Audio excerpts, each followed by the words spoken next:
এই দোয়াটি যদি আপনি 7 বার পড়তে পারেন, আল্লাহ তাআলা দুনিয়া এবং আখিরাতের দায়িত্ব নিজে গ্রহণ করে নেবেন। আপনার সকল পেরেশানি দূর হয়ে যাবে। বুকে হাত রেখে বলি, আল্লাহর কসম এই দোয়া আমি ছেড়ে দিই না। তোমরা এই দোয়াটা শোনার পরে সাথে সাথে শেয়ার করে দিবা। আমল না করেও সওয়াব পাবা, তোমার একটি শেয়ারে আমল না করেও সওয়াব পাবা। আল্লাহ তাআলার সওয়াব দান করবেন, রিজিকে বরকত দান করবেন, মনের আশাগুলো পূরণ করবেন।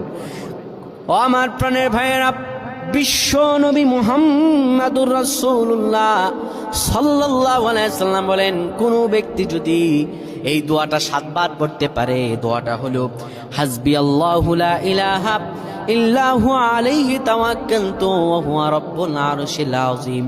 কোন ব্যক্তি যদি এই দোয়াটা পড়তে পারে খালেস অন্তরে সকালে 7 বার আর মাগরিবের পরে 7 বার পড়তে পারে, আমার আল্লাহ রাব্বুল আলামিন বড় বিপদ থেকে তারে বাঁচিয়ে দিবেন। তার দুনিয়া এবং আখিরাতের দায়িত্বগুলো আমার রাব্বুল আলামিন নিজে গ্রহণ করে নেবেন।